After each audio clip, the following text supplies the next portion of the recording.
Өзбекстанда жарылуу болгон жептеги цехтин дагы бир башчысы өз жанын кыйды. Өзбекстанда жаңы Ангрен жылуулук электр борборундагы 3 кишинин өмүрүн алган жарылуудан кийин цехтин дагы бир жетекчиси өз жанын кыйды.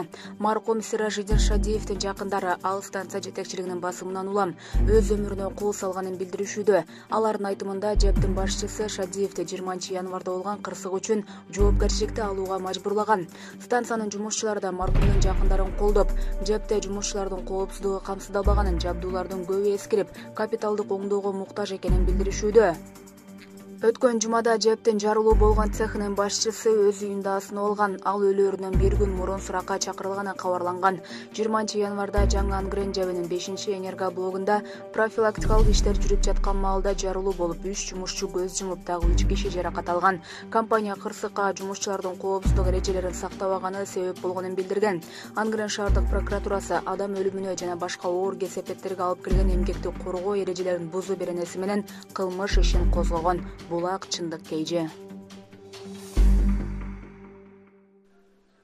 Салянова эл аралык сотко кайрылууга мажбур болом. Мурдагы юстиция министри, экс-башкы прокурор жана мурдагы депутат Аида Салянова жогорку соттун чечимине байланыштуу эл аралык сотторго кайрылууну караштырып жатканын билдирди.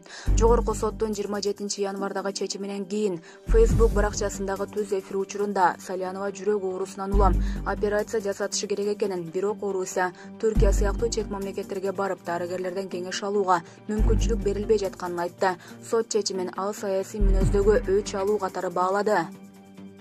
Менин диагнозумду 5 колдой билишет. Эмне деген оюңар бар? Негизи 5-6 жаңы ачылган жагдайлар бар эле. Ушундай саясий чечим чыгарын билгенде эле сотко үчөөнү эле киргиздим. Дагы жагдайлар бар. Аны азыр киргизбейм. Саясий абал кандай болорун көрөм. Дагы бир мүмкүнчүлүк бар. Бул эл аралык сот. Негизи мен аны эл аралык сотко жеткиргим келген жок. Кыргызстандын, кыргыз бийлигинин абийирин дүйнөгө ачкым келген эмес. Ички процедура менен бүтсө деген оюм бар болчу. Андай мүмкүнчүлүк мага берилбесе, эл аралык уюмдарга мажбур болом. Мен ал жактан утаарыма ишенем, деди. Жогорку сот 27 январда Алексей Елисеевдин адвокаттык лицензиясынын узартылышы боюнча Салянованын ишин кайра карап, мурдагы чечимди күчүндө калтырган. 2019 жылдын декабрь айында жогорку сот жаңы кодекстер күчүнө киргенине байланыштуу ишти кайра карап Салянованын жазасын өзгөрткөн эмес. Буга байланыштуу Аида Салянованын адвокаттары жаңы жагдайлар боюнча ишти кайрадан кароону өтүнүп, жогорку сотко кайрылышкан. Салянова 2010 жылы юстиция министринин милдетин аткарып турганда мурдагы президенттин уулу Максим Бакиевдин өнөктөшү Алексей Елисеевдин адвокаттык лицензиясын мыйзамсыз узарткан жана бул ишти жетиштүү иликтеген эмес деген негизде айыпталган болчу.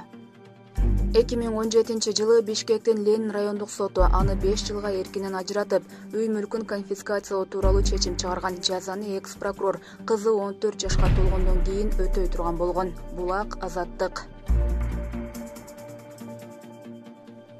Айламды таппай калдым. Ырчы Анжелика улуу кызынын да моюну сынганын билдирди.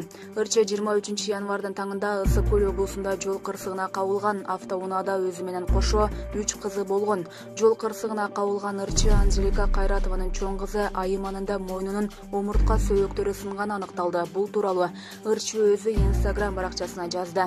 Ал кыргызстандыктардан кызынын батыраак айыгып кетишин тилеп, дуа кылып коюуну сурап кайрылган. Айламды таппай турган кезим, кызым элим дей берип, моюндун омуртка сөйөктөрү сынганын эми көрүп жатабыз. Бир капталып кыймылдабай жатат. Элим дуа кылалы, Аллахтан жардам. Сиздерден жардам сурайм. Ушундай колдоо керекти. Жалгызсыратпасаңыздар суранам, деп кайрылды Ырчы. Булак чындык кейжи.